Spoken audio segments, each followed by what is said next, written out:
So then we give the tenant, and can give the tenant, a 30-day no-cause notice. Because we've got tenants, and we've had this happen, around them who are subject to secondhand smoke for days, weeks, and months. That's where the no-cause notice, 30 days, can come into play and has an effect. We also had another case recently, this is really hard, where one of our tenants overheard a neighbor, tenant of ours, outside, who was using the worst racial slur you can think of. Our tenant approached the other tenant and asked them not to use that word because A, there's a mixed race couple who lives immediately next door, and B, the other tenant of ours talking to these people has mixed race children of her own. And she said she would appreciate it if you did not use that language. You do not want my children or the neighbors subject to that kind of talk around here. The tenant said, okay, fine. As our tenant was leaving, she heard the word used again. Now, is that a reason to give a for-cause notice for somebody's language? I really don't know. I'm not an attorney. No, it's not. And I would have to go to an attorney and find out. But that type of language, we won't put up with. And so if we had to give a 90-day notice to that tenant could then continue to use that language outside. And if that tenant fought a for-cause notice, how long would that tenant be able to stay there, and what kind of retaliation could occur? How could that escalate? And so when we gave a no-cause notice, it solved the problem. And the neighbors are happy, the tenants are happy that we have. Now these cases happen when you have the small percentage of tenants that do not obey the rules, do not live by the standard code that we have in society. Don't smoke to upset your tenants, use offensive language to upset your tenants. Same thing happens when you have bad landlords. They're a very small percentage. I recently agonized over a 3% to 5.5% rental increase for our tenants. It's hard to do. We've had tenants that lived with us since 1974, 1975. Joe has been with us for 32 years in Hollywood. We don't want these tenants to move. Are they paying below market rent? Yes, substantially below. We have one person who's paying $415 a month for a studio apartment, and that includes his heat. Our average rents are from $690 for a studio up to $910, $950 for a two-bedroom. We have one apartment that's a one-off 1,240 square foot unit that should be renting for $1,835 according to the market, but right now it's at $1,250. We don't raise rent just to raise rent. So I would appreciate it if you did not punish the many, many exceptional landlords in the city just because a few are greedy you-know-whats. And I've had actually two tenants who have raised their own rent for me because they were embarrassed that they weren't charging enough. And last month, I reduced one tenant's rent because I thought our apartment manager was charging her too much. She was a new tenant, and I said, that's too much, we're gonna reduce it. And when I called her, the tenant was silent and said, okay, what's the catch? And I said, well, the catch is you need to come in and re-sign your rental agreement because we gotta reduce the rent, initial that, and things like that. So, I also brought, because I'm one of those mean, nasty landlords, a couple of notes that I've received. We've received many over the years, but this is from a tenant that says, I'd like to say a hearty thank you for offering to me and my guide dog rent in your apartments. And she even had her guide dog, Delroy, sign it. It's very sweet. Unfortunately, Judy passed away. She had terminal cancer, passed away last February. She was a sweet, sweet lady, and she was a great tenant. And another lady wrote, Mike, because of what the blank has been doing, I was expecting a rent increase, probably blank to blank. But only blank. Is Wayne a prince of the landlord or what? I've checked the notes 3 times. I can hardly believe my eyes. Now, I'm not telling you this to show you what a good guy I am, because you already know that, of course. But to show that there are people, tons of landlords around the city that experience the same thing. We don't raise rent just to raise rent. We have to keep up with expenses. We have to keep up with raising property taxes and other things that happen. And there are times when the tenant will move out, and we spend $10,000 to improve the apartment. Not because any new tenants done it, but because we want to update the apartment.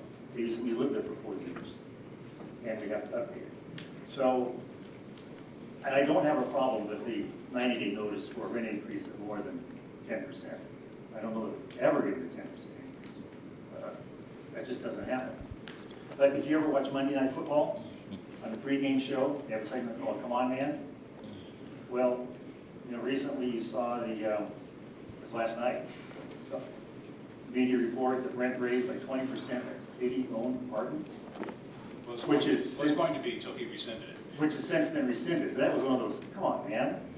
What are you talking about? And the other thing I want to let you know is we do care about our tenants enough that since this is October, Halloween's coming up, we've sent a notice around about what to do in case of a zombie invasion, so that they're all clued in on what to do.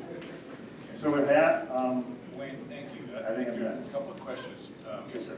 Go ahead, Commissioner. I've got some too, but you're ready. Thank you, Mrs. Stoll. I have known you and your family for quite some time, and I appreciate that you are one of the good landlords in the city, and I appreciate you coming to testify today. So that's why I wanted to ask you, what if the rule was about a 5% increase, that you had to give enough time for the tenant to find a new place? Find a new place for 5%? Yeah, I mean a notice. To give a note, if it wasn't 10%, if it was 5%, as the Community Alliance of Tenants has suggested, with a certain amount of notice? A 90-day notice for 5% increase, is what you're saying? Potentially. I personally would not have a problem with that, because my highest increase was a 6.9%, but that was because the tenant had not received an increase for 2.5 years. And you'd be thinking about it, and you'd be able to give that amount of notice. I try to forecast what's happening. I just showed a tenant a space, and they said, well, they looked at another space, and the rent was going to go up $200 a month as of January 1st. And I said, well, if you can't forecast what you're going to be doing in 3 to 4 months ahead of time, then what are you doing in the rental business? So I probably wouldn't have a problem with 5%. I appreciate that response. And then secondly, you raised the issue about no-cause evictions actually being easier than for-cause evictions. Yes. Do you have an alternative proposal for, because there are some landlords in the city who do raise rents, do use no-cause in order to be able to raise rents. Do you have a suggestion for how to make it so that for-cause is not more difficult than no-cause? I really thought that through. It's so alien to me to think that somebody would give a 30-day notice to someone just to raise rent. I can't wrap my head around that. Because as I said, we've had so many good, loyal tenants over the years that we're loyal to them. And I don't want to give them a massive increase because I like them. I like units. I like them. Well, so that was the question I was going to pose to all three of you, actually. So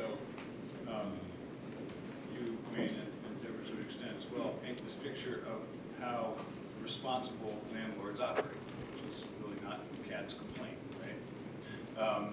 So I get it that there are a lot of responsible landlords who think hard and agonize, to use your word, over even a 5% rent increase, and that's good, because that's what we would want from businesses being socially responsible, and for people to think of themselves as being in the housing business, not just profit taking, right? Which is very much your family's approach, so I respect that. So I don't understand, I understand the red hot rental market. I don't understand what financial motivation is, given that you can increase rents, right? What is the financial motivation? Not for you, because you haven't done it. Maybe none of your members has done it either.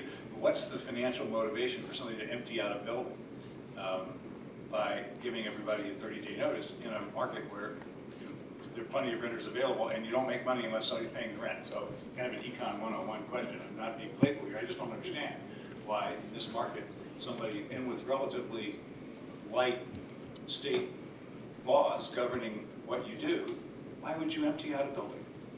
Why are people doing that? I mean, you probably have an explanation. I mean, greed is a good all-purpose answer, but that doesn't quite fit because you don't make money until you refill the building. So why is this happening? The Community Alliance of Tenants has been organizing under the Safe Housing Project for about 8 years. And these are buildings that are severely substandard in need of repair. Okay.